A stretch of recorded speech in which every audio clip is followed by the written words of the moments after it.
Welcome to the U.S. Chamber of Commerce's 9th Annual Health Summit, hosted in partnership with Blue Cross Blue Shield Association and Novo Nordisk. I'm Katie Mahoney, Vice President of Health Policy here at the U.S. Chamber of Commerce. We are thrilled to have you with us for this year's summit titled The Business of Health, Advancing Value and Containing Costs. Today, we will hear from speakers from across the care continuum who will discuss and explore the private sector's evolving role in addressing affordability and equity in healthcare.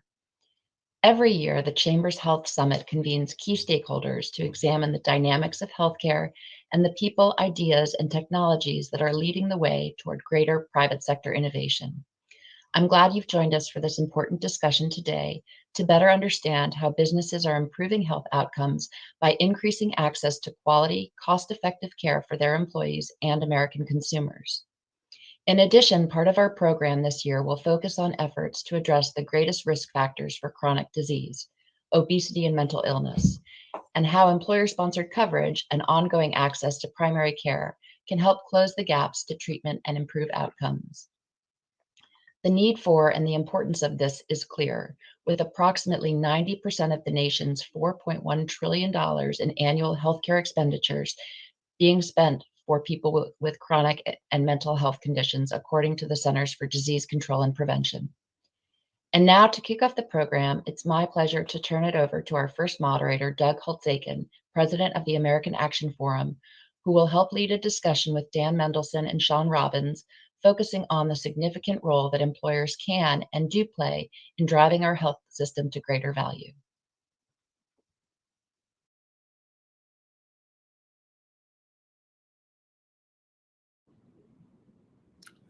Welcome, everyone. I'm Doug Holtz-Aiken, President of the American Action Forum, and I'm joined today by Dan Mendelsohn, who is the CEO of Morgan Health at JP Morgan Company, and Sean Robbins, who's the Executive Vice President for External Affairs at Blue Cross Blue Shield. And we are delighted to have a chance to discuss the employer-sponsored health insurance system and challenges of affordability and quality. Why don't we just kick it over to Dan and tell us a little bit about where you fit in this conversation, Dan. Doug, thanks so much. It's great to be here with you and Sean.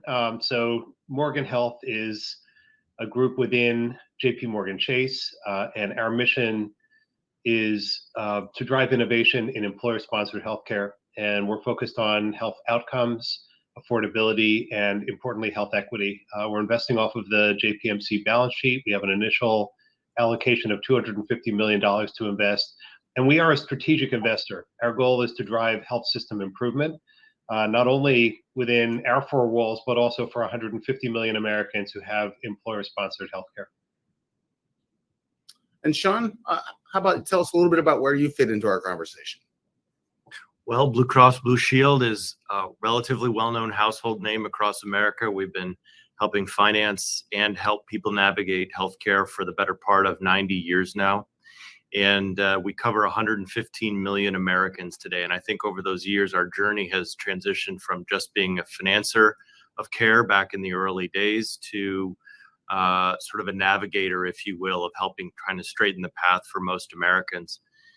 We're particularly interested in affordability from all angles, from the Medicare angle, the Medicaid angle, but importantly also employer-sponsored insurance, because quite frankly, the small businesses and medium-sized businesses of this country form the backbone of our economy. To the extent that affordability becomes an increasingly bigger challenge for those companies, so goes the economy. So we have sort of two hats we look at it from, both in our role in the healthcare system and the people we represent, but also in the businesses from the ESI side and the cost structure that those companies have to carry going forward.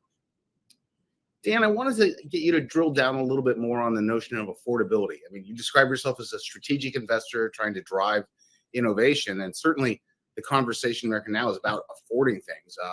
That is the prime directive. So how do you think about affordability? How do you measure it? What are the things that you are going to hold companies accountable for? So we see affordability in context in the sense that we're very focused also on health outcomes and making sure that health outcomes are improving within the system. So we wouldn't want to be driving affordability, to the expense of health outcomes. So I think that's kind of the first piece. I mean, our focus is really around accountable care, and we want to align incentives by providers and make sure that they're more aligned with the needs of our employees. Now, on the affordability side, this is a major issue for our country, and I would say that if anything, the inflationary pressures that we're all seeing right now is just going to exacerbate that. And over the coming years, as we see medical cost inflation start to reemerge, I'm even more concerned about it. It's fair to say, I think, that the increase in healthcare expense is eroding American wages, and that is a very significant concern, for our employees as well as for us. So affordability to us is really ensuring that over time there's better competition in the system. There are better ways to drive more cost-effective care. We're very focused on bringing care into the home as opposed to in some of the more expensive settings like inpatient care. So I think there are many different aspects of it, but it really requires system redesign, and we need the enthusiastic consent of our insurers as well as providers to really be engaged in bringing in new systems of care to innovate in affordability. So let's talk to one of those insurers, Sean. How do you think about the affordability issue? And Dan makes the good point that you don't really know the price of something unless you know its quality, right? What are you actually paying for? How do you think about the quality issue when you're running plans of the size you have? Yeah, I think the key word is value. So quality plus affordability equals value. And so, when you get into the affordability debate, I think to the good point was just made is you don't want to compromise high quality outcomes within the system, because we all care about the health and well-being of ourselves, our families, our neighbors, and our country. And so you can't have affordability without quality, but you can't just you can't ignore the fact that affordability, the cost of care, the underlying cost of delivering that care has grown.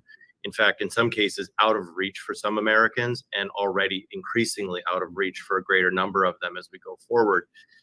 We look at affordability. I look at affordability from the perspective, and I think this is a key kind of pillar of how we're thinking about it, is affordability is not just moving the clamshell around the table and making, or if you will, another metaphor of squeezing the balloon from one side to the other. It has to be about attacking the underlying cost structure of the system itself, not just capping co-pays or capping out of pockets, which is just squeezing the pressure somewhere else in the system. We all of us, providers, pharmaceutical companies, device manufacturers, employers, insurers, PBMs, all of us in the system own a piece of trying to solve affordability. The system we have created produces incredible outcomes.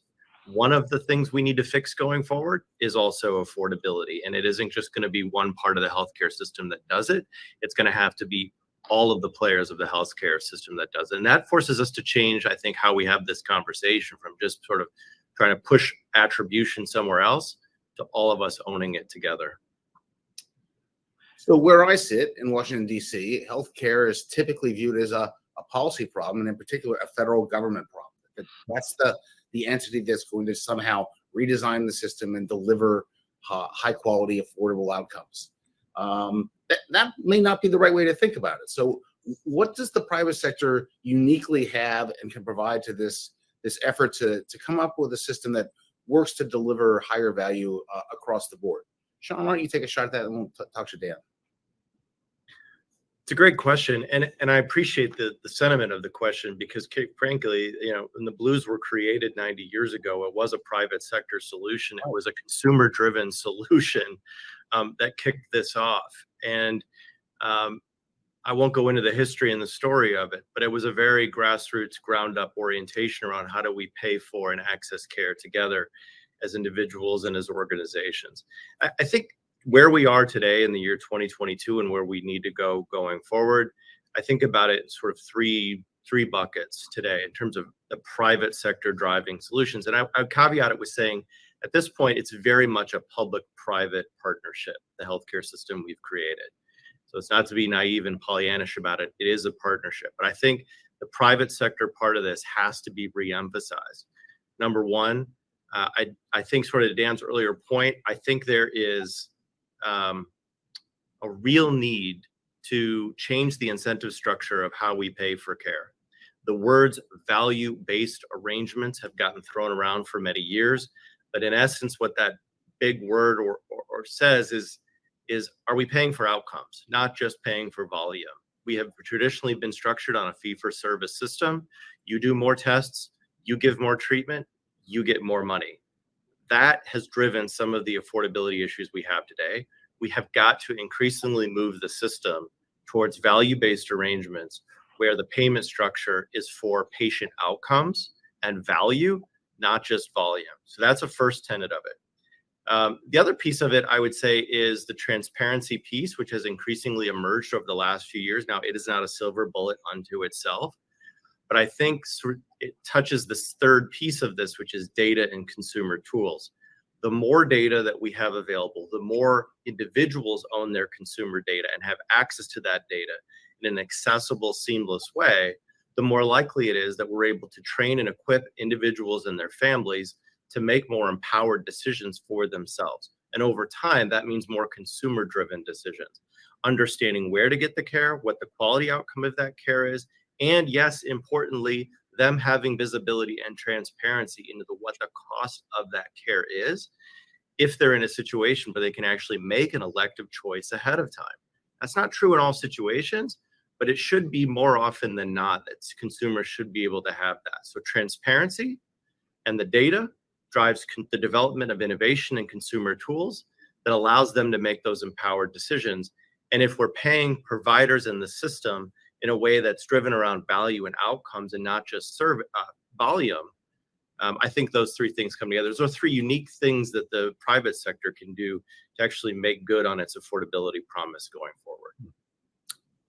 Dan, what do you think? You're positioned to be the private sector actor of change. How do you think about this? So first, I agree completely with how Sean queued it up. And we also are completely dedicated to taking ownership of the healthcare systems that we deploy and making sure that we are taking responsibility for that and that it is a private market solution. So we're very much aligned in that respect. I would, though, like to say a couple of things. I mean, first, the value-based solutions that Sean is discussing have not come fast enough for American employers. The idea that consumers need to have really excellent, actionable information on which to make better decisions about cost and quality has been around for a long time, and it is not ubiquitous in the marketplace right now. So we are actively investing to try to expedite those solutions because we really do have a sense of urgency around this, and we'd like to find solutions and bring those solutions to market more rapidly. I think the second thing is that the federal government and states do have a very important role to play. What was done around surprise medical billing, for example, I think was very helpful in clarifying the system, coming up with a solution. There are ways that the government can establish transparency. Standards is another one where we're more aggressive focus on establishing standards for electronic medical records, for example, and to be able to have consumers access their information and their medical records would be tremendously helpful. So I think that the government's role does need to be active and really needs to be around establishing consistency and transparency in the system so that the private market can have a robust level of competition. And then the third thing I'll say is that I am very worried about competition in the system, particularly in and around hospital care. There's been a lot of mergers and transactions that have reduced competition in markets that we see.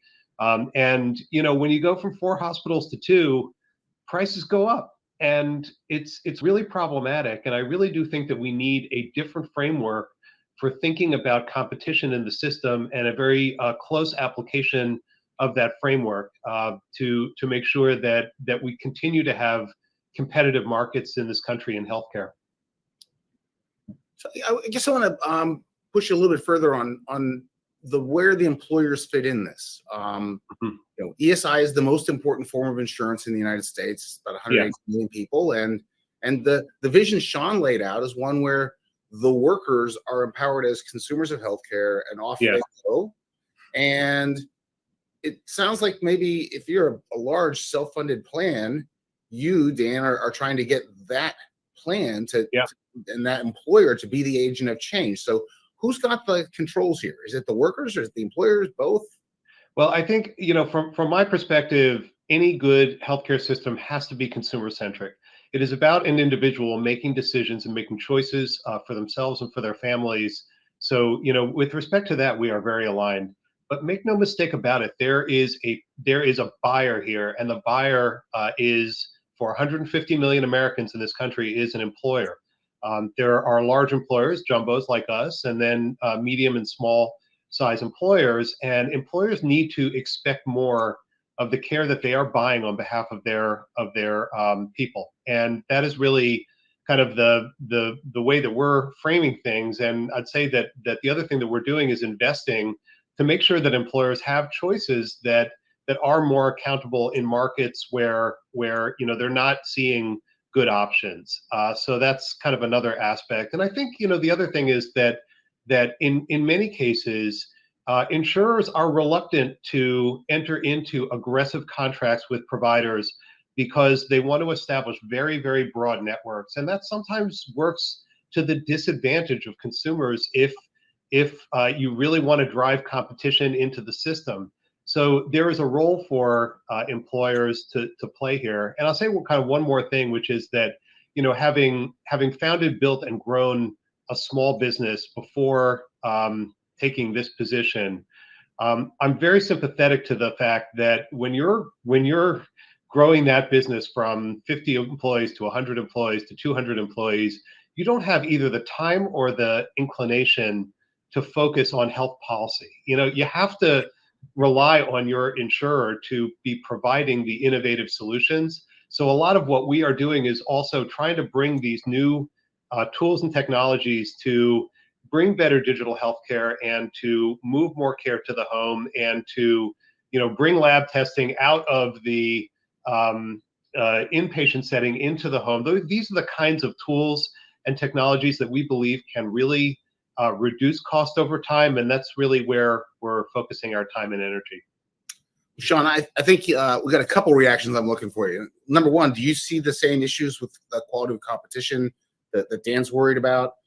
Number two, are employers, are they good buyers? Are they pushing you hard enough? And how are you going to deliver on the vision Dan just laid out? Yeah, well, let me take them in order. I think on competition, there's twofold to that. I see what Dan sees, which is the consolidation.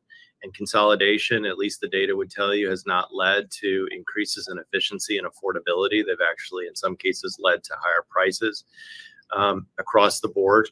I also worry about sort of the independent physician interface that has historically been the bedrock of the patient-doctor relationship within local communities. And so while there's lots to be said about the sort of capital efficiency of hospital consolidation, there are two pieces to that, both the affordability implications and the decreasing number of independent physicians that I think is an important relationship that I don't want to see erode. I would say on a point Dan made around value-based arrangements not coming fast enough, I could not agree more. And in fact, when we talk about employers, I think we should sort of bifurcate it into two groups. There's large self-funded employers, to the point Dan made around jumbos, who have, I think, more elbow room to design, to innovate, to push their insurers, their administrators, to drive more aggressive structures, both in delivering better solutions for their employees and driving affordability. And that can take the look of sort of this wide open, broad network, which has been the bedrock and candidly what many employers of the past and individuals told insurers they want. They want to go anywhere they want to go, whenever they want to go, when they need it.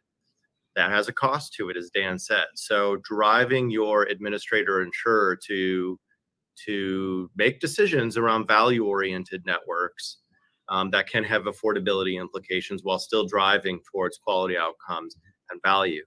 That's an enormous portion of the American workforce driven by large jumbo ESI accounts. There's also the small and medium-sized businesses, which are often buying products off sort of, I'll call the fully insured chassis, and they have less flexibility than some of the large self-funded employers. So I would look at, the Dans of the world and say, I think there's a lot of innovation that can occur within the self-funded space in partnership with insurers and administrators around value-based arrangements, and particularly around connecting broad networks or quality networks and affordability. Mm-hmm. So I want to do the current events part of the show here. There are really two things that have dominated the discussion over the past couple of years. Number one has been the price of prescription drugs. And so I guess I'd like to hear from both of you about whether all the attention on prescription drugs is appropriate or is it too narrow? And what would be the vision on something like prescription drugs and the private sector driving the change as opposed to having the federal government pass legislation? Sean, why don't we start with you? The attention is completely warranted, but like I said in my opening, I think it's every piece of the healthcare ecosystem has to be willing to come to the table and talk about affordability.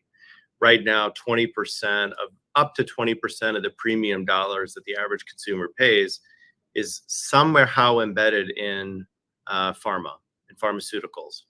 Now, I say this, and I want to be really clear. Pharmaceuticals are an incredibly important part of our healthcare ecosystem. Mm-hmm. Innovation, the development, the manufacturing, the distribution of pharmaceuticals can be life-saving and can be the difference between somebody's health and well-being and not their health and well-being.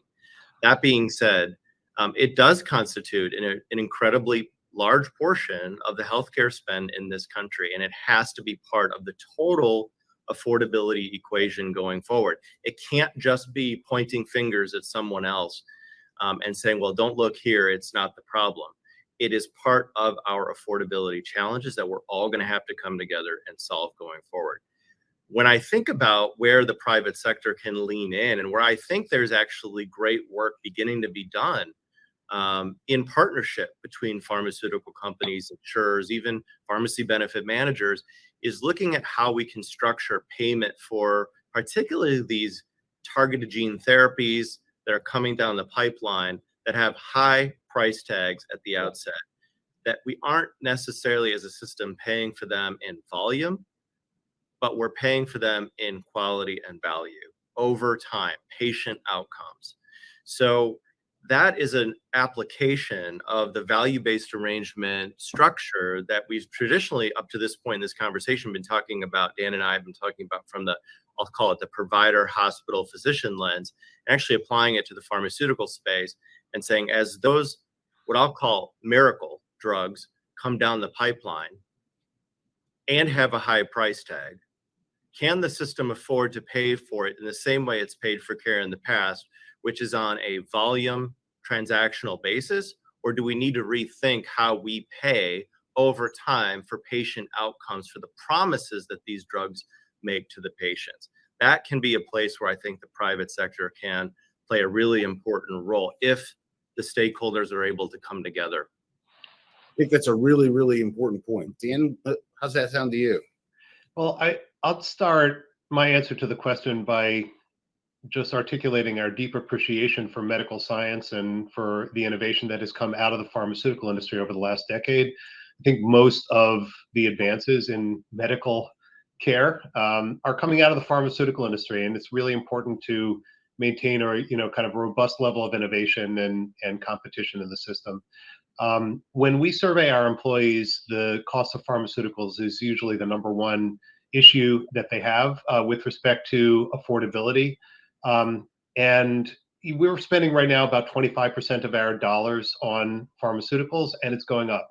And then, Sean makes the important point about cell and gene therapy. When you look at the costs that are coming down the pike of the amazing science that's sitting in front of the FDA right now, it's going to be substantial. And candidly, I worry about where that money is going to come from, how we're going to finance that with respect to both the public programs, Medicare and Medicaid, as well as in the private market, in the employer sector. And I think we need to have more and more honest conversation about where the money is going to come from. Part of this, I think, is a benefit design issue. There's absolutely no reason why a type 1 diabetic should have a hefty copay on their insulin. There's no reason why, if you, the plan, want a consumer to take a statin and they're not doing well on a generic statin, there's no reason why they should have to pay for the branded statin. And so, to me, part of this has to be around benefit design. Part of it is in compliance with generic medications and making sure that generics are available. Part of it is making sure that consumers have really good information. What we were talking about before, we have a great portfolio company called Castlight Health that really helps consumers understand, what's in the formulary. So it's often the case that their doctor might prescribe something that has a competitive product that is not, kind of immediately in that class. And so, there's consumer information that I think is also lacking here. So we are right now starting to focus on this. I'd say that we as an organization, we prioritized accountable care and care management systems before pharmaceuticals, just because we were going after the 75% instead of the 25%. But going into the latter half of the year, this year, we definitely will be starting to focus on formularies, compliance, information, and how to get that information more aggressively to consumers in our work as well. So the last current events question really is about COVID itself. We have been through something that is unique in the history of American business cycles, in that the health sector is typically immune from the ups and downs of the larger economy. And this time the up and down was the health sector. Literally, in the first quarter of 2020, when the pandemic first hit, GDP fell at an annual rate of 5%. These are fun facts economists know. And of that, 2 full percentage points was diminished use of health services. People stopped going to the doctor. And we can recall vividly losing 1 million workers out of the health sector. That never happens. And the real struggles that hospitals and health systems had in treating COVID-19 and maintaining its regular book of business. And so my question to each of you is, what did we learn both about the delivery of care in the U.S. and the business of health care from the COVID-19 pandemic? Dan? It's a great question. I mean, I'd start by saying that we learned the importance of public health and infection control, and American employers, I think, are increasingly sensitized to this. And so, we care, as employers, we care about a safe workplace. And a safe workplace is also a matter of helping make sure that workers are safe when they come in and that they're not contracting illness when they're in the office. And so I think that's kind of a major issue. Another thing that we've learned in the context of the pandemic is that there are efficiencies to be had through Zoom and through some of the digital means that we deploy. But I think that, kind of in our context, we also are completely committed to return to office and making sure that folks are in. So in that setting, we have to be very safe. I think that, from the perspective of the healthcare industry, first, just a deep appreciation of what hospitals do for the healthcare system, and so that in the early phases of the pandemic, certainly was very important. But we also saw some of the lack of alignment. So one of the things that happens when people don't go to the hospital and don't go to the doctor was that profits for health insurers went up, and that's something that in the context of a lot of the state Medicaid plans, states would come in and recoup some of that funding. I think some of the smaller and medium-sized employers didn't have access to those kinds of tools, but the alignment of incentives is critically important. And Sean was talking about this a little bit before, and I think we agree on the fact that making sure that incentives are aligned throughout the healthcare system is really a very important thing. So those are some of the learnings that I take from the pandemic. Sean? Well, I agree with everything Dan said, and I think about it this way as I've reflected on it as we've come out of it, and some will argue whether we're in or out of it still, but I'm going to say the words out of it, or coming out of it.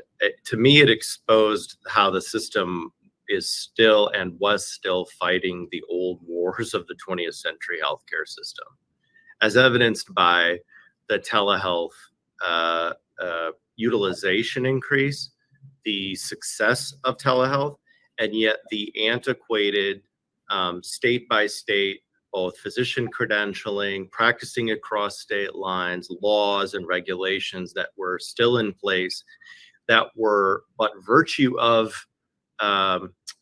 the public health emergency, we lifted as a country, and we saw that not only was it not a threat to the healthcare system, in fact, it was an incredible asset to the healthcare system. Mm-hmm. What I'm hopeful of is that the system doesn't just rubber band right back to the same place that it was and not having applied and learned the lesson. I mean, particularly around issues around equity. And there's also racial equity, there's also rural equity, right? And so particularly in places of the country, look, I've done this work in places like Idaho, Oregon, not just the Midwest. And in those places, access to healthcare providers in our rural communities, our Western communities, is very hard to get to, particularly in behavioral and mental health, but also primary care. Telehealth was a door opener and a game changer for people who couldn't otherwise get some of that basic care. So I would say the equity issues, the telehealth issues, but also needed to underscore Dan's last point. I think the sincere appreciation and gratitude, and now I think a question around how do we take care of our frontline healthcare workers and our physician and our hospital settings better as a country and a system. They were there every day that many other people were working from the comforts of their home office and the safety of their home office.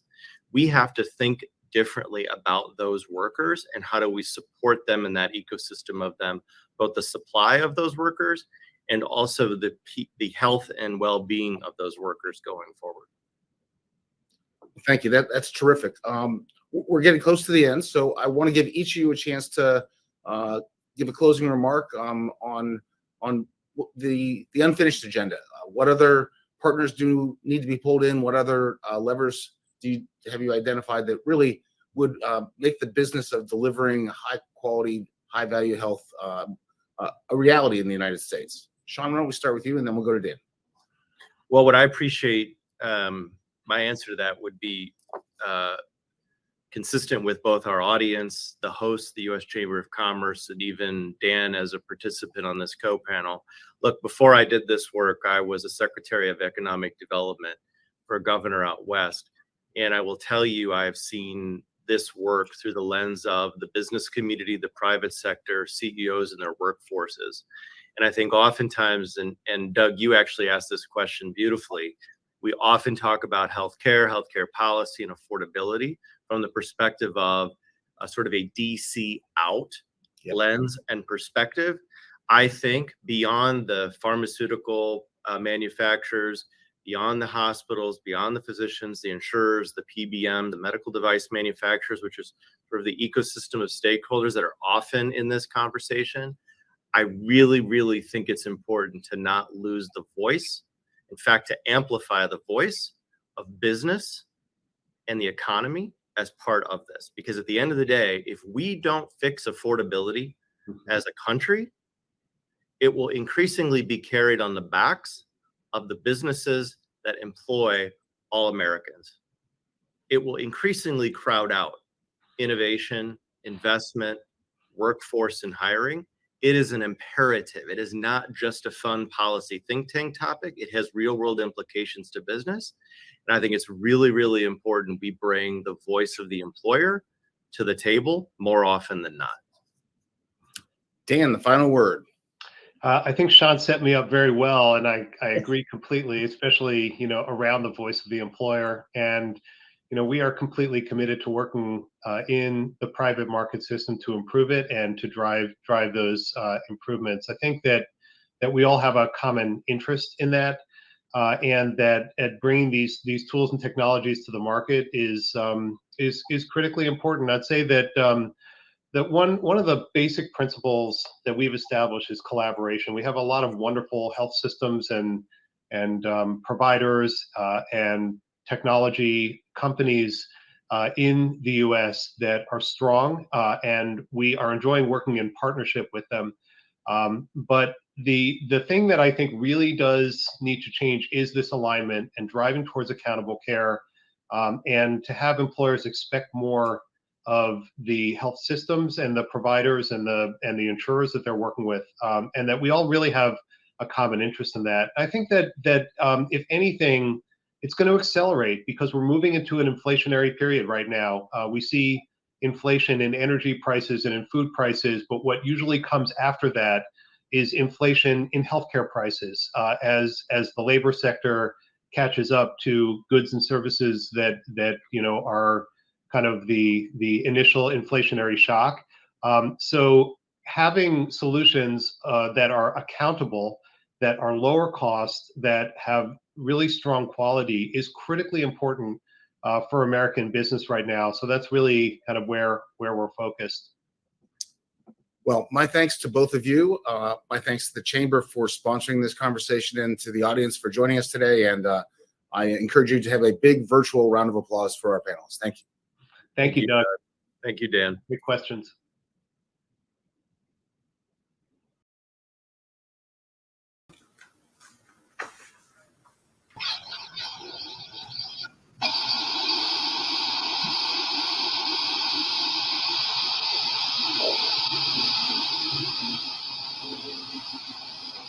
Good afternoon. What a great panel to follow. I'm Barbara Peaty, and I want to thank you for joining us, and I certainly want to thank the U.S. Chamber for hosting this program this afternoon. I'd like to welcome everyone to our panel, which will focus on the importance of addressing the greatest risk factors for chronic disease, obesity, and mental health, and how primary care can help close the gaps to these services. Chronic conditions play a major role in driving higher healthcare costs and are the leading cause of death and disability in America.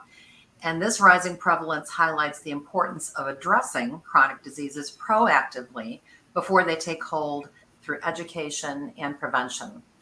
By way of background, I am the Senior Advisor for Federal Advocacy for ProMedica, which is a health and well-being organization based in Toledo, but has a footprint across the U.S. I also serve as the president of the Root Cause Coalition, which is a national nonprofit organization co-founded by the AARP Foundation and ProMedica in 2015 to address the social determinants of health. With a mission to achieve health equity for all, we are now 91 cross-sector organizations from across the nation. And it's really my pleasure today to be able to moderate this really exciting conversation with three very expert contributors who I'd like to introduce now. First, I'm going to have Dr. Gabriel Smolars introduce himself, take a couple minutes to share about his work. He is the Senior Medical Director for Novo Nordisk. Dr. Smolars? Thank you very much. And thank you to the U.S. Chamber for the kind invitation to be part of this live panel today. So as mentioned, I am the Senior Medical Director in Obesity for U.S. Medical Affairs at Novo Nordisk. But before that, I'm a physician scientist. I'm a triple board certified physician in internal medicine, endocrinology, and obesity medicine, and also a small business owner as well for my private practice here in New Jersey. Obesity is both a personal and professional focus of mine, coming from a long line of family members with the disease of obesity. And I hope to accomplish a couple of points during this next 40 minutes or so, in which I really help you understand that obesity, a BMI of above 30, is different than the disease of obesity, in which the elevated body mass index is like the temperature, but we got to figure out what's going on causing the high temperature. And in the obesity knowledge world, that is an understanding of the disease of obesity is a disease of appetite dysregulation. It's a real disease in which there needs to be medical treatments that can address it. And obesity is the cause, if you will. It's almost like the head of the dragon that either accelerates, causes, or contributes to much of the chronic disease that we acknowledge and see, both in primary care and otherwise. And the interplay and the interconnectedness of mental health, whether it's depression and other mood disorders, is very, very tight as well. And I hope to get into that a little bit more later on. But the disease of obesity for an employer, particularly, there are a lot of costs with obesity, and they may not be widely acknowledged right away because of technicalities in coding for obesity, but rather as providers, we tend to see the type 2 diabetes or the fatty liver disease or the high blood pressure, some of these other things, but mindful that obesity is the upstream cause of many of these individual other factors. So ultimately, an employer, to help their employees, should really be offering the full panoply of intervention to really have the tools to improve things, from both lifestyle intervention, which is the hallmark of therapy, eating better, exercising more. Currently, the other end of the spectrum has bariatric surgery, but there's a wide gap in the middle. And that's a problem not to have those tools. And like mental health, yes, counseling is crucially important, but like we know with other mood disorders like depression, sometimes you also need the SSRI, the antidepressant, to be utilized with. So nonetheless, as a clinical professor at Rutgers as well, I talk and lecture about these for hours. Super passionate about the topic. I'll yield here and hopefully we get into a little bit more. Thank you. Great. Well, I hear your passion and I can't wait to get into the discussion. Now it's my pleasure to also introduce Dr. Amy Freeman, who is the Chief Wellness Officer for Hackensack Meridian Health. Dr. Freeman, welcome. Please share a little bit about yourself and your work.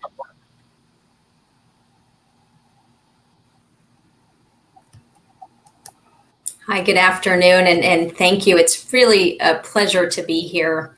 And I'm grateful to the U.S. Chamber of Commerce for the invitation to be here. As Barb mentioned, my name is Dr. Amy Freeman. I am a palliative care physician by background and training, and earlier in my career spent about 10 years providing both primary care and palliative care to a homebound population in New York City. So during that time, I also had the privilege of training medical students, training residents. So certainly primary care is very near and dear to my heart.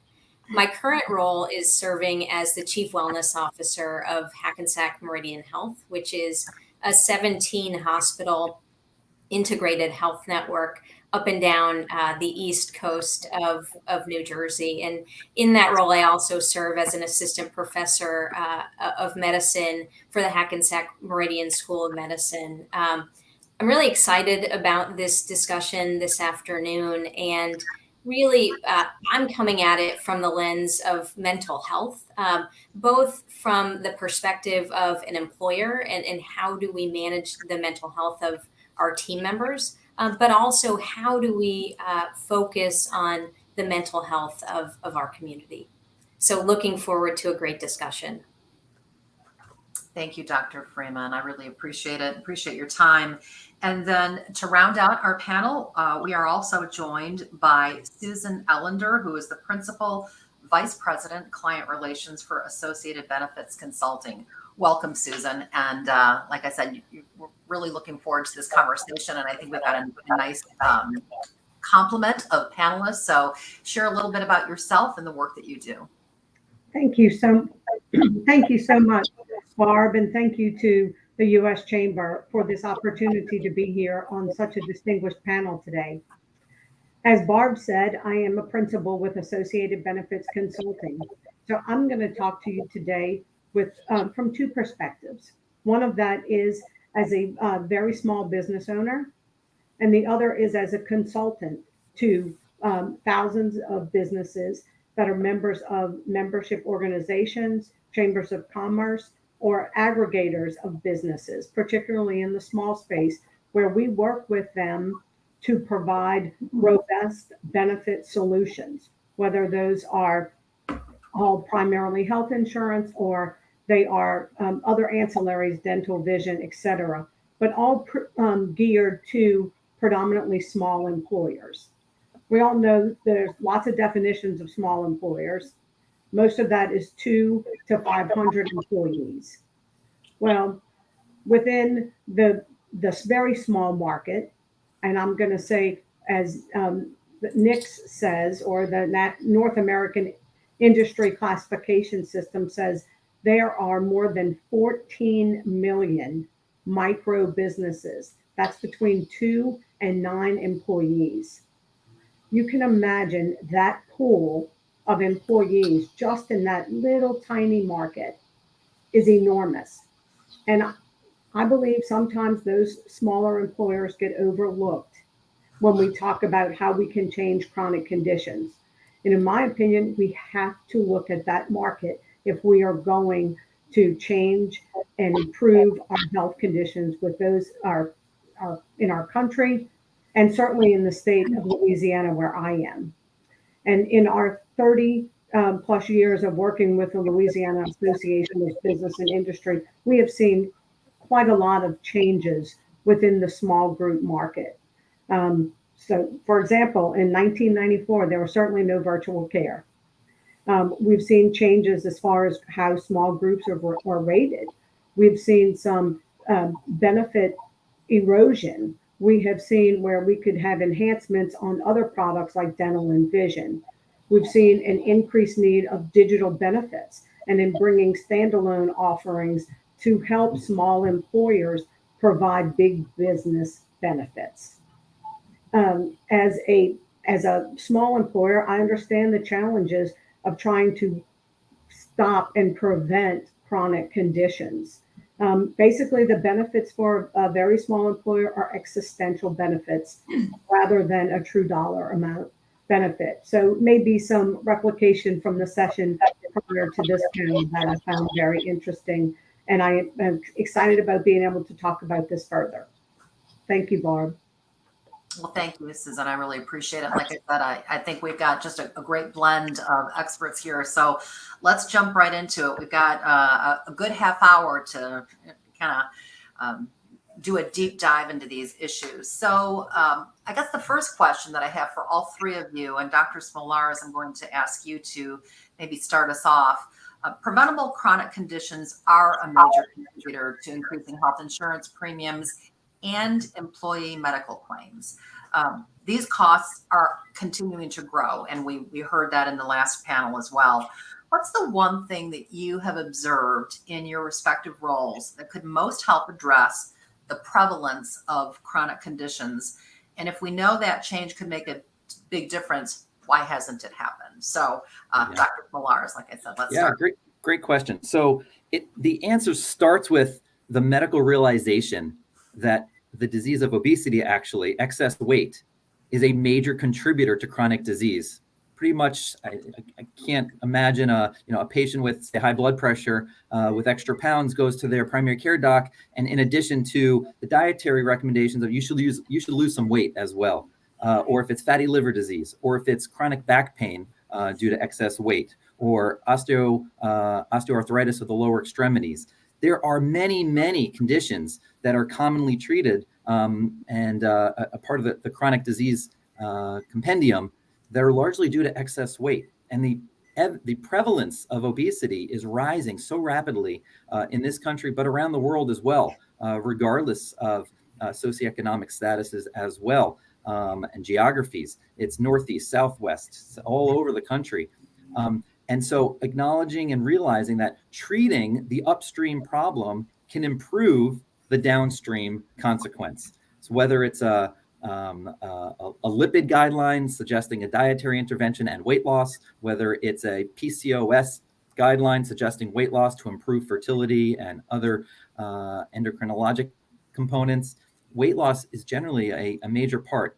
And with the prevalence rising so much, really tapping it at the very top and taking advantage of those interventions and engaging those interventions that have been evidence-based to reduce meaningful weight. You only need 5% weight loss at 1 year to improve a chronic condition like prediabetes, perhaps. The magnitude of weight loss required goes up with certain other conditions like fatty liver disease. But it's just a 5% weight loss could be very, very meaningful. And so expanding opportunities to address that is really essential. And let me push a little bit further before we go on. If we know that can make a big difference, and we have for a while, right? Why hasn't it happened yet? So there's a lot of talk about benefits that include bariatric surgery, which is awesome, which is a very, very highly effective intervention. On the other hand, though, not many people with the disease utilize that method. In essence, there are only about 290,000 metabolic surgeries performed per year. And I can understand that many patients don't want to go under the knife. On the other end, the most common benefit design includes what I call lifestyle intervention. You should just eat better and exercise more.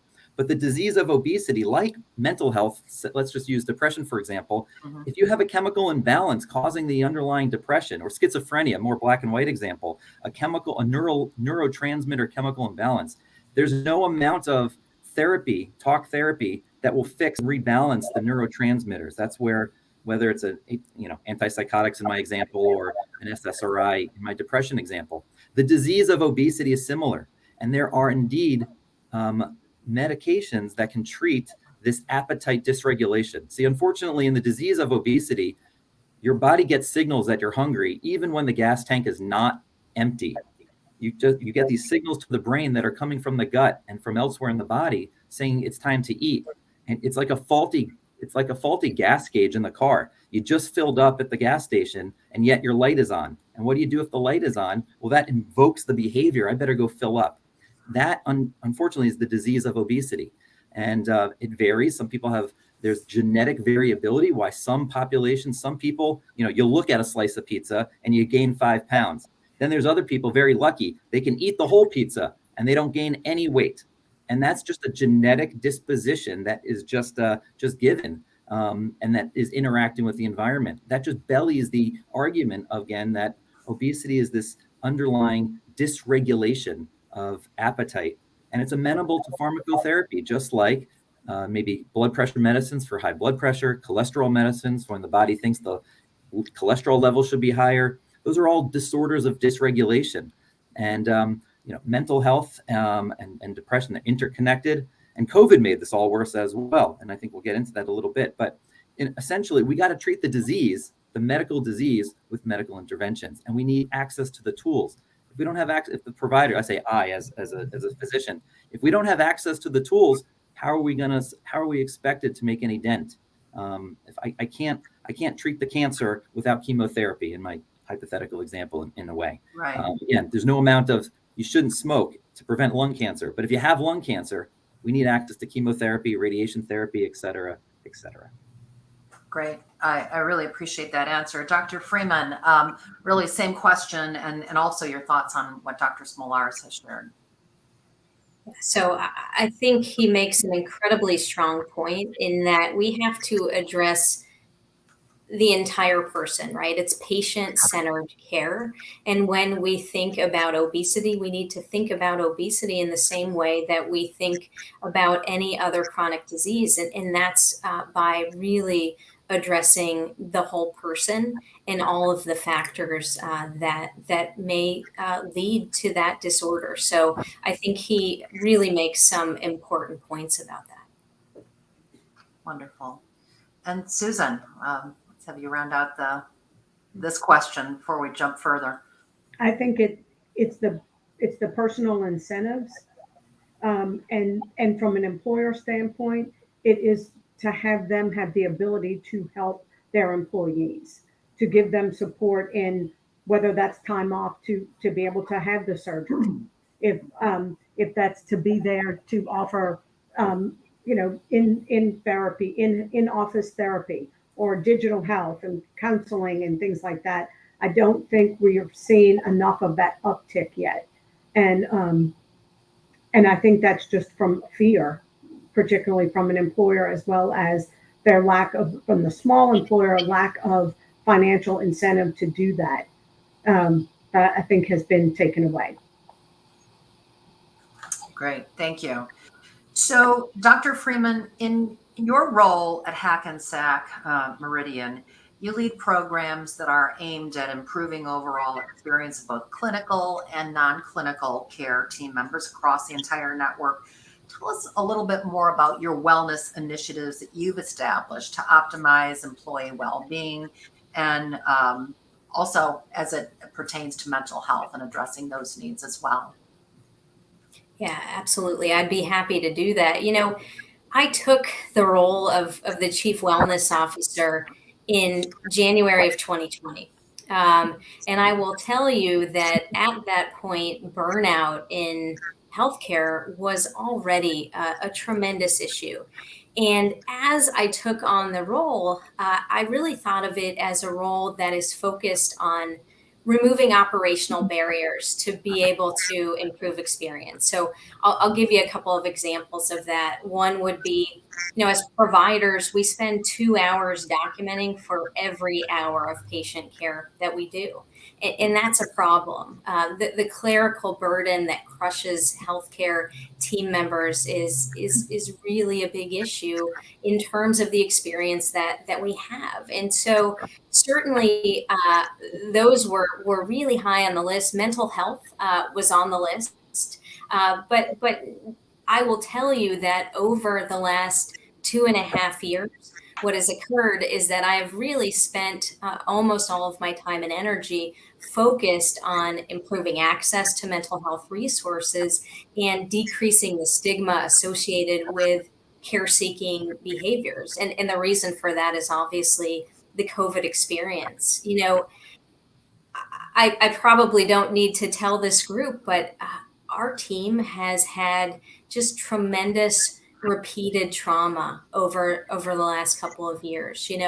It's not just high volumes of patients, but it's seeing cafeterias turned into ICUs. It's seeing tremendous volumes of patients who have died, and many of them who died alone. I think another important point is that healthcare teams went from sort of being heroes in the beginning of the pandemic to now facing just a really great rising tide of incivility and even disrespect in the workplace. And, along the way, it certainly became very clear to me that the standard employee assistance program model wasn't going to be enough to really take care of our team. So let me tell you about a few of the initiatives that I really implemented to focus on the mental health of our team. And the one that I think is probably the most important and that I'm the most proud of is a 24/7 team member support and navigation line. And what this line does is certainly it's 24/7. It was initially, in probably the first 6 months of the line, was staffed by volunteer behavioral health providers from across our network. I'm happy to say it's now a funded line that will continue long after, I hope, COVID is in our rear view mirror. But the line, as I said, serves two purposes. So one is that it's there to manage a moment of crisis. It's there if somebody just needs to vent after a particularly long and difficult shift. But I think the equally important piece of this line is that it's a navigation program. It's a behavioral health navigation program, which really creates one-stop shopping for our team members when it comes to mental health. And we heard feedback early on that we offer varied pieces that are hard to find, and people are confused about what they need and who they should be calling. So what this line does is it listens to the needs of the team member who is calling in, and then directs them with a warm handoff to really the next longer term appropriate mental health service. So I think that's been a tremendous benefit for the mental health of the team. We also implemented what we call coping with COVID sessions, which were group sessions that really focused on effective coping skills and allowing the teams to talk with a behavioral health provider in a facilitated way. And it wasn't just clinical team members. It may have been groups of nurses or physicians, but also groups of environmental service workers, dietary workers who came together. And early in the pandemic, when things were still surging, it was really focusing on effective coping. Later on, we created what we call safe spaces that we're using now, which are group sessions that allow our team members to sort of vent and to feel validated and to really understand that they're not alone, that the people to their right and to their left are likely facing much of the same issues and challenges that they are. And that's really very helpful for the team. And then the last thing that I'll mention is our peer support program, which also has been a really important part of supporting our team. During the course of the pandemic, we looked to expand that program, to revitalize the program. We trained about 160 additional volunteers to become peer supporters. It's based in the tenets of psychological first aid. And it's just sort of an opportunity for somebody to be able to have a non-judgmental place to be able to express the challenges that they're facing. So there are many more, but for the sake of time, I'll stop with those three. Yeah, those are excellent examples of, excuse me, really innovative programs. I can certainly attest from ProMedica standpoint, a health and well-being organization, and you mentioned the frontline workers, the entire staff, from physicians to dietary to environmental services, what was experienced. And the four of us spoke, last week as we were preparing for this conversation as well. And at the end of the day, we're all human beings with mental health needs, and whether we're on the front line or we are the patient, or we're the patient's family, or the community members who have had so much thrown our way in these last 2+ years since the onset of COVID, really untangling what has impacted us all is going to continue to become apparent over the next many, many years. So programs like you just described are really impactful, clearly necessary for those who we depend on in our hospitals and healthcare delivery system to provide the care. But Susan, let's turn to you and comments about what, the programs that Dr. Freeman described, and also what you're seeing from an employee need standpoint and what employers need to be able to meet the needs of those employees. Well, first of all, let me say, Dr. Freeman, I'm amazed and awed by you, and that you started such a role at such a time that you probably had no idea what was coming down the mountain for you. But sounds like you've done an amazing job over there. So thank you. I think employers are doing a good job. I think they can always do more, but I think they're doing a good job. I think they are lessening the destigmatization of mental health. They are talking about obesity, and they're trying to make changes there. They're mentioning and more often saying the problems that obesity causes on other organs, just like we've heard. I think they're bringing digital benefits, particularly in the mental health space, not just to employees, but to the employees' families.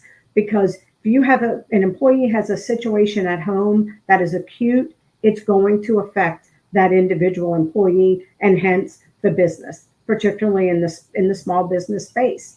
So I think the bringing of digital benefits and some anonymity. If you have an employer of 10, 12, 15, I think it's really difficult to go to an HR person and say, hey, where can I get this EAP that we have? Or do we have one? Or where can I get help, et cetera? So I think though we are promoting mental health and mental health counseling more, there still is a privacy that people are wanting, especially the employee, but much less from the family basis as well. I think you bring up an excellent point too about what affects the employee affects the family, or vice versa. What affects the family affecting the employee, which affects the business. I think we've all seen with the great resignation and what COVID has wrought on so many levels in the business community, you hear a lot of people say, I can't leave it at home anymore. I'm a mother, I'm a parent, I am the caretaker for my elderly parent, and I can't pretend that those issues don't exist when I come to the office now. And so Dr. Smolars, maybe comment a little bit about what we've heard so much about weight gain during the pandemic, about, we heard in the last panel, so many people were able to work remotely, and that was good. And that was, where it worked. Unfortunately, for many frontline people, it did not work. And obviously the lights, especially in healthcare, need to be kept on 24/7, and all these services needed to be kept going. But are you seeing, and do you have examples of how obesity was on the rise during COVID and definitely impacted by that? And then in turn, the impact of that weight gain and obesity on mental health? Yeah, it's complicated, and it goes back in two different directions. So Right. There's no doubt that stress impacts weight gain. And if you're stressed out, losing weight is going to be like running a marathon with 10-pound weights on your ankles. Sleep, similarly, through related pathways and whatnot. If you're not sleeping well, losing weight is a challenge. And so those are, when I'm seeing patients personally and talking about their weight loss journey, the prerequisites, of course, are how are you sleeping? And if not well, let's get to the bottom of that. What's your stress levels? And how can we address that? Which, of course, is interconnected and interrelated to mental health and mood. And where it gets even more complicated is the interplay of some of the medicines that treat mood disorders and mental health have an intrinsic weight gaining element to them as well. And so with the rise of mental health issues and appropriate medical treatment of mental health with pharmacotherapy in many cases to improve the mood, some of the unintended side effect can be weight gain. And now we have a vicious cycle. On the flip side, when one has obesity as well, that causes psychic stress as well. And one can be clearly stressed out about the impacts of their excess weight on their body and their health. And then that causes mood and mental health problems as well. So it's all very interconnected, very complicated. There's no one answer, I think, and no one approach. Everybody is different. That's the one thing, that's one take home, as I tell my students, like this you want to write down because this will be on the test. Essentially, everybody is different. Our genetic makeup is different. Our predilections for different things and how we respond to things are different. One person may be very resilient to a certain force or a stressor, and another person impacts them tremendously. And so the variability in that response, we really have to appreciate the need for different strokes for different folks, and we need more tools to do different things. And so what Dr. Freeman was describing, I mean, phenomenal to have all of those opportunities and options for intervention. Meet the patient where they are, meet the employee where they are, bring down the barriers for engagement in healthcare for sure. But man, it is complicated. And so the second part to your question, though, is what's the evidence? During COVID times, pre-COVID, the prevalence of obesity was on the rise. I mean, it's been on the rise for decades and decades since we've essentially started recording from NHANES data and CDC data. The line is up. Essentially where we are today, 40% of U.S. adults have a BMI over 30, and it's rising.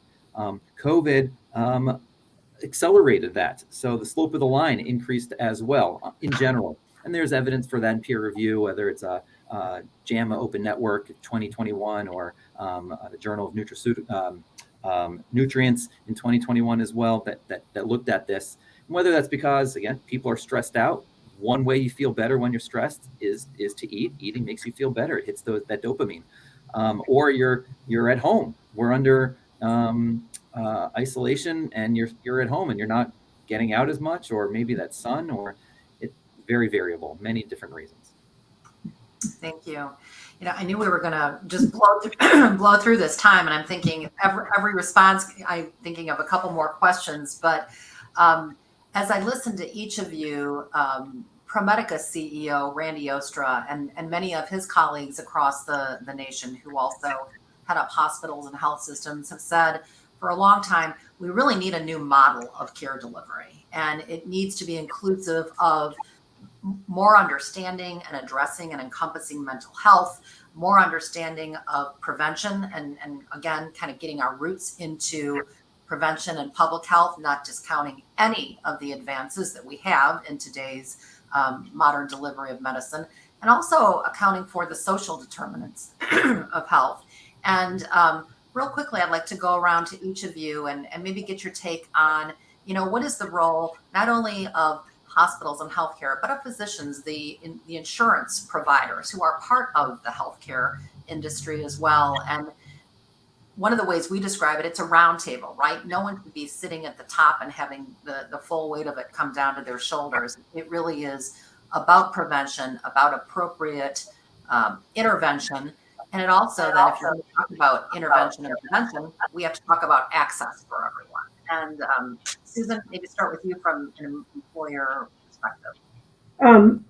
As far as where we are in that, I think employers are moving to more digital benefits. They are bringing things to the employees, whether that's some larger employers having an on-site facility, whether that's offering a virtual employer clinic that enables you to schedule an appointment with a doctor or a nurse practitioner and get a prescription delivered to you if you need it, or it has peripherals such as a blood pressure cuff, pulse ox, camera to take a picture of a rash, etc.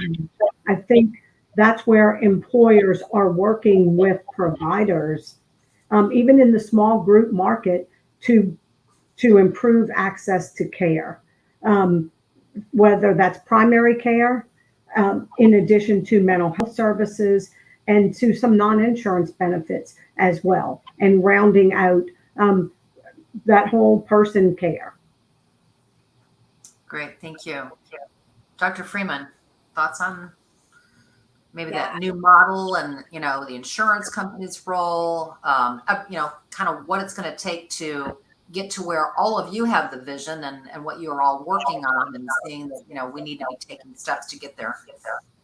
Yeah, I think that the point that you raise about the social determinants of health and the impact that those have on the care of the population is just an incredibly important point. And it's something that we obviously saw magnified during COVID, where the mortality rates of patients of color were significantly higher than their Caucasian counterparts. And we see the social determinants not only impacting the community that we serve, but also impacting even our own team members, where, we had to create what we called the circle of compassion for team members who may have lost jobs, their spouses may have lost jobs, and they didn't have enough to be able to make ends meet. And clearly, that's going to impact the ability to seek care, to be able to be compliant with medication. So this is not a short-term fix, but it's something that our network is absolutely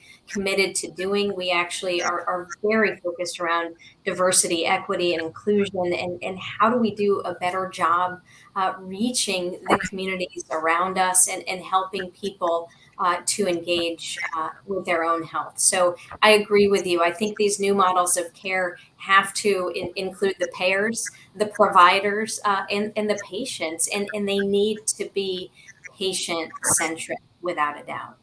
Right.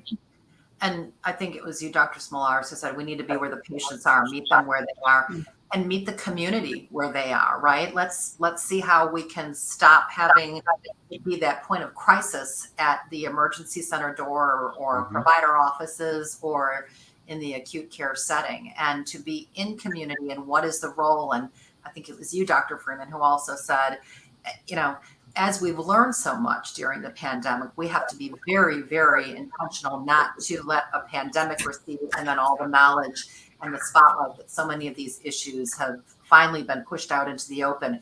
We need to address them. We can't let them recede and say, well, the pandemic has receded, so probably mental health is going to get a little better too. There's a program airing this week on public television about the mental health crisis in young adults. And watching that last evening, I thought of the timing of this discussion, and it really is striking to me how you see in that compilation and very well done show really what people are up against in this day and age. And all of us probably heard from our parents, there was never a great time to do this or that. But I think we could argue that we're working in a very different time right now with a lot of outside stressors and a lot of internal stressors. And how we address those now is really going to establish the path for how we go forward as a nation, and how we're able to continue to be successful in our businesses, successful in care delivery, and really get to that point where we want to go. We're coming in on just a couple minutes left, and so I would like to give each of you maybe some closing thoughts. We didn't get to the whole list of questions today, but I think we got to the crux and really opened up some opportunities for further discussion. So Dr. Smolaris, let's start with you. Any final thoughts or concluding?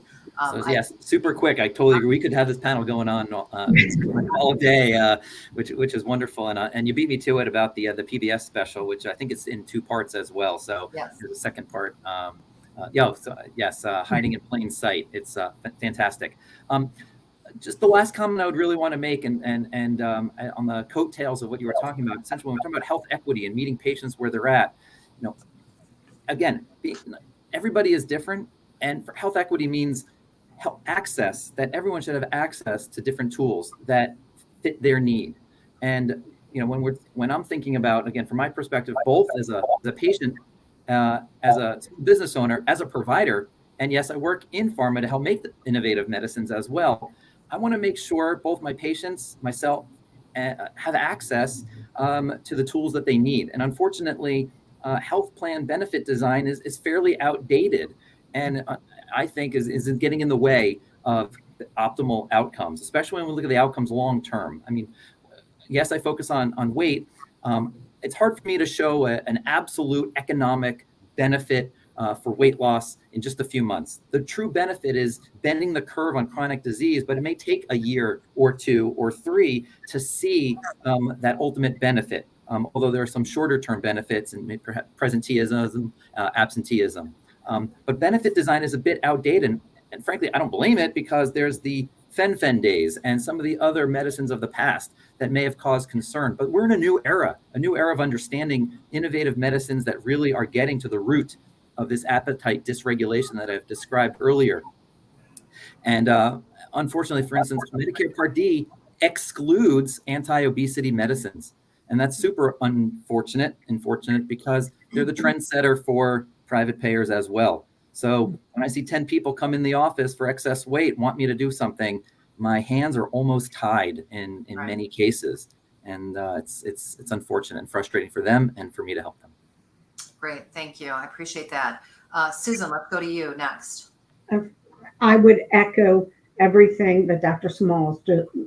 I'm sorry, I know I'm mispronouncing your name, but I would echo everything that he just said. And exactly, I really feel like the benefit design in small groups has been completely federalized, and we are not able to have really any benefit design that is not within so many strict parameters that it is impeding affordability, and it's impeding care and offering. I think it's why we've seen small groups change their model of delivery. They're going to digital and offering different types of benefits, we call stacking, maybe, an EAP with primary care, prescription service, and then a critical illness. But I think the benefit design has been hindered. And I think all parties need to come to the table, open-minded, not politically charged, and say, how can we help move the needle? And I can tell you, in Louisiana, where I am, we are the worst for overall health ranking. Right? And we are pushing for that and working with insurers to improve that. Thank you. Thanks so much for your contributions today to the discussion. Dr. Freeman, let's have you kind of wrap it up and maybe some final thoughts and items we should continue to discuss, not just here, but among our own communities. Sure. I couldn't agree more with my colleagues who are having this discussion today, the experts on this panel. But what I will say is that I'm very optimistic. And I'm optimistic because we're having discussions like this one today. And I think, if there is some good that has come out of the situation, the COVID pandemic that we have been going through and are continuing in many ways to go through, it's that we're starting to really destigmatize conversations around mental health. And I think that is absolutely critical. We need to get people comfortable and confident coming forward to seek care. And discussions like this one, I think, help in making that happen. And I also see, the Surgeon General's advisory, the National Academy of Medicine. There are a lot of people who are very focused right now, not only on the healthcare of the community, but on the healthcare of the team members who are providing that care. And so, again, optimistic about all of the great things that we're going to see coming forward in the future. Great, thank you. And I would agree. I think that there's a lot of things that are being destigmatized. Obviously, we have miles to go, but as the saying goes, a journey of 1,000 miles begins with a step. And I think we're many steps into telling people it's okay to raise your hand. It's okay to acknowledge, I can't just pretend this isn't happening in my life. It contributes to the whole of who we are. Our coalition that I mentioned at the beginning, Root Cause Coalition, it is cross-sector. It has small food banks to national foundations, health systems, and businesses and universities, because it really does take a village, right? It is not just one entity or one sector that's going to be able to address all of them. And again, I think of raising your hand, which was a point that was made last night in the PBS program that we referenced earlier, hiding in plain sight. It's okay to speak up. And I appreciate all of you for speaking up today, for being a part of this panel. Definitely want to thank the U.S. Chamber for hosting this program today and inviting me to moderate. And with that, I will turn it back over to the Chamber, but thank you all for joining us. Thanks for having us. Thank you. Thank you. Thank you.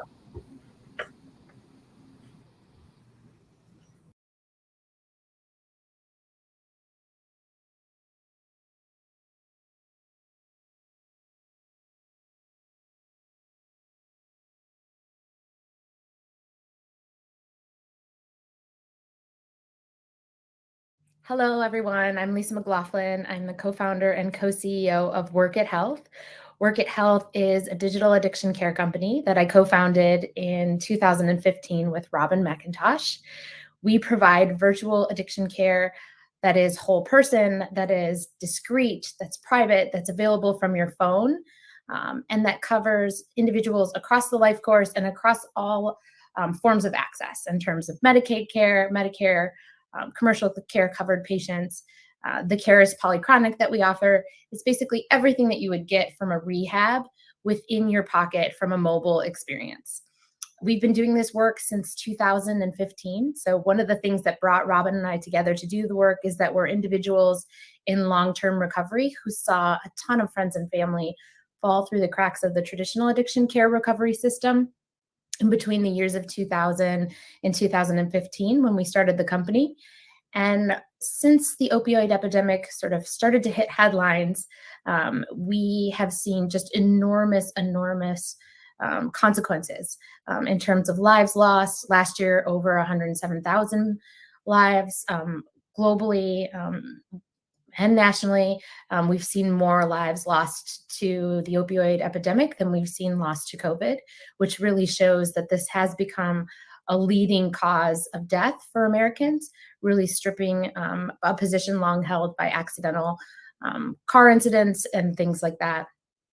So we know that this is it's deeply devastating and that the center cannot hold of a reality like this. But we also know that it has enormous costs to many, many stakeholders within our society, from employers to health plans, to individual seekers of healthcare services, and that the pandemic has deeply accelerated the concerns that individuals have about accessing addiction care, covering addiction care, making sure that it's available to individuals who are increasingly isolated, going through trauma, and going through a lot of stress around increasing issues of dealing with long-term life with the pandemic.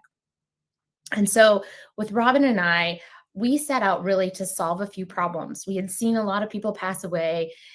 If we sort of looked back and looked at their care journeys and where we lost them, a lot of the problems were very simple to solve. One of them was confidentiality. One of them was the idea that typically in our society, you really have to come forth, raise your hand and say, I'm Lisa, I'm an alcoholic, in order to receive care, and that there are consequences. It can be financial consequences. You can lose your job. There are also personal consequences to relationships or social capital. And that was not a wide enough tent for most people to go through who needed care. So a lot of people we know that passed away might have been nurse practitioners, doctors, teachers, lawyers, individuals in sensitive, high stress positions that often drank or used drugs to cope with ongoing challenging issues that they faced in their day-to-day lives, but who were not super comfortable feeling safe in a recovery setting. So one of the early wins that we had as an organization, and when we first connected with Blue Cross Venture Partners and they led our Series A, we were looking really closely at that time at the impact on employers and starting to partner with employers to support recovery in the workplace. And what this looked like was employers in certain sectors at that time really understood that they were starting to see loss of life at their own work sites, say if they were in manufacturing or if they were in areas like business consulting, where individuals fly 4 times a week, are exhausted, really burning their candle at both ends. But they were starting to see headlines saying that, substance use disorders cost their organizations or annually cost billions of dollars, both the cost of the medical care that they have to shoulder themselves as a self-insured employers, but also the cost to presenteeism and the cost to productivity and the cost to morale when individuals are working with individuals who are active in their substance use disorder. And we also knew that only about 10% of people who needed treatment ever got it. So that's a huge gap of individuals who aren't treated, who are sort of below the surface. At Work It, we like to talk about these individuals using a metaphor of an iceberg, saying, typically we've treated the people above the surface, that 10% who have really raised their hand and said, I have a problem, I need help. But those underneath the surface, we've never been able to really reach because of the privacy and stigma issues. So what we found was that there was always an appetite among employers to provide services confidentially. They were scared about sharing data, potentially scared about the risks it imposed on them to have it out there that they had individuals with addiction in their workforce. But the pain was great enough that they were excited to put services out there that members could sign up for confidentially, even using fake names and not that much personal identifying information. And that was super exciting. And to be part of that was a huge, frontier experience that Work It got to go through, bringing the first early adopters that pushed this out to their members, those kinds of services. Now, over time, these costs have only mounted. That was really 2017. COVID really increased substantially both the number of Americans that were using substance use disorder, had substance use disorder problems, but also the demand for mental health care services and the demand for telehealth services. A lot of things contributed to this tipping point. And one was that we had advanced technologies. We had the ability to deliver services from mobile phones in ways we never had before. Another was really in March of 2020, almost every given brick and mortar rehab shuttered due to the length and extent of some of the shutdowns that were happening in different states. So there was an enormous tailwind that organizations like Work It experienced because there was suddenly this pathway where referrals were needed into substance use disorder care, and only an organization like Work It could fill them. Where in the past, there's been a lot of concerns about referring to telehealth, a lot of worries that telehealth was suboptimal compared to other forms and services. and a belief that it was incomplete, so that you weren't getting full comprehensive care. If you were using telemedicine to provide addiction care, you could get, support, connection, but how could you get the medical piece? And really, this period where all those traditional services shut down for a minute undid all the myths that we had about what this care can and should be able to do. And so we started to see within Work at Health about 150% growth year over year, that increased even more as we went further into being a really solidified, trusted, credible clinical name for addiction. So this was really interesting to see, because very much the horse was out of the barn with telemedicine. And there was also an appetite for individuals to do much more medical services than were traditionally tolerated from the home. And home-based care started to open up in ways it never had before. At that time, Work It was operating in Michigan, in New Jersey. We had really high growth in some of our initial states, and we understood that we had a full clinical stack. But we from that period, we grew very quickly to being in 18 states, having over 500 employees, and covering over 110 million lives. These lives are covered through partnerships with health plans, from the Blues to Aetna and Humana, to ensure that both employees and their dependents have access to quality care in the moment when they need it. What's important about our coverage model is that because we partner directly with health plans, we're able to make it possible that individuals who stumble upon our website, who find an ad that we might have on Reddit or TikTok or on Facebook, they're in pre-contemplation and thinking about getting help, but nervous about making the leap and nervous about the stigma, can land on our landing page for our app, enter their insurance information, and just get started. It's very low barrier to entry. You can have a very, minimally web-enabled smartphone to get started, and you get connected very quickly within Work It to a full care team. Now, this includes both medical staff, so nurse practitioners and doctors who set the course of your treatment and make the initial plan, but also wraparound services from counselors and coaches that provide cognitive behavioral therapy, do reality testing in moments of crisis, and dialectical behavioral therapy. So together, that makes this warm hug around someone in early recovery, enabling them to recover where they live. So one of the challenges of prior models has been that people have been doing a study abroad model for treatment. So many times, if your employer covered rehab, you would have to go on a phone maze to find a number for a covered place that had a spot. So you'd first hit that wait list gating area. And then oftentimes the place where it was available might be 6 or 7 states away. So you'd go there, might have a great clinical experience or might have a sketchy one. And you would make friends in the recovery community in that community, but then return home and fall off a cliff as you went back to your regular habits, your haunts. And so during the pandemic, it became possible to do the full suite of treatment services where you were, which was really amazing. And we also discovered that individuals who needed addiction care services were really disconnected from primary care, did not have key medical needs met in order to recover successfully, like having active hepatitis C or experiencing an active mental health condition such as high anxiety and depression, which is really rampant within our population. And so Work It had this amazing opportunity to get in front of that and provide a full suite of really targeted center of excellence services for those individuals. Our clinical interventions are, really a slice of the cost of traditional treatment, which really breaks down the affordability questions that come up when health plans or employees worry about opening the gates to delivering this kind of care. For people struggling with opioid use disorder, for instance, treatment with medication can result in savings of $50,000 to $60,000. We know that at Work It, we've proven over a number of years that we can keep 84% of our members in treatment longer than 30 days. 67% of our members remain with us for 6 months and beyond. 53% remain after 12 months.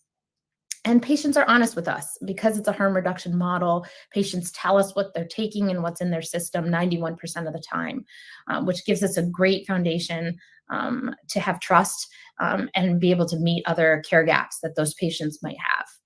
We really rely on member feedback because we are a team that's designed with this ethos of patients as designers and nothing for us without us. We pay special attention to member delight and making sure that our net promoter score, which is 63 currently, and our average clinician video ratings stay high. Right now they're 4.7 stars out of 5, has been a way that we've stayed true to our mission of, really staying empowerment focused for individuals who have a condition like we had, but also providing affordable, clear, transparent, whole person care. So in terms of how we work, like with a partner, with an employer, we have a wonderful account success team that partners with employers to provide resources to how you introduce tough conversations in the workplace environment around addiction. We offer trainings for HR teams and managers that help equip them with the tools that they need to go out into their workplace and not be afraid of the situations or times when they might be asked to be an interventionist, which is not something that they're used to doing. And providing them novel ways to provide, say, a webinar for family members that's less stigmatizing than attending a webinar for needing services yourself. These kinds of things, in addition to doing cultural training around just having mocktails available at work events and being conscious of times or places where an individual might be triggered in your workplace, go a really long way. And we have toolkits and free resources that are available on our website to walk employers through this so that they can understand exactly where to start. It's tough, but it's easier than people imagine. So all in all, one of the most exciting things about Work It is that we've discovered how key it is to treat individuals holistically. I think our outcome numbers speak for themselves in terms of the efficacy of our ability to drive services that treat addiction. But what we believe about those outcomes is the fact that we're treating the whole person is the core driver of our success.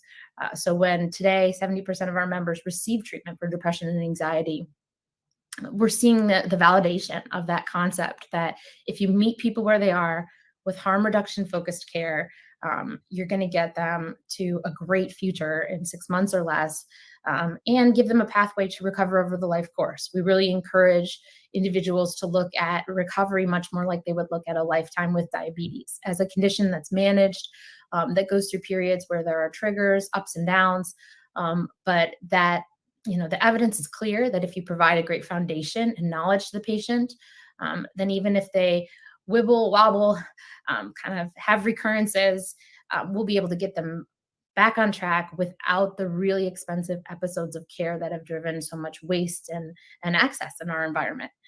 So that's really Work It as a whole. It's great to have an opportunity to share it with you, and appreciate any interest in the work that we're doing. Our app is available at workithealth.com, and most insurance in America has coverage for Work It today. Thank you very much.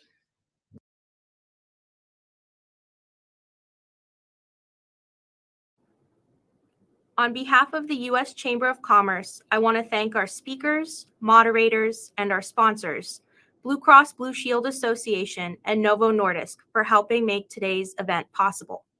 We appreciate your insights, collaboration, and leadership. Today's event is a reminder that we can drive meaningful change through public and private sector solutions.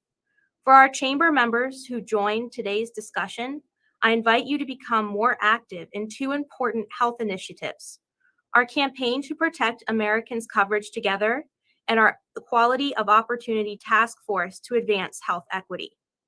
Through these 2 initiatives, we can continue the conversation on the importance of the employer-sponsored insurance system and the role of the business community in addressing health disparities.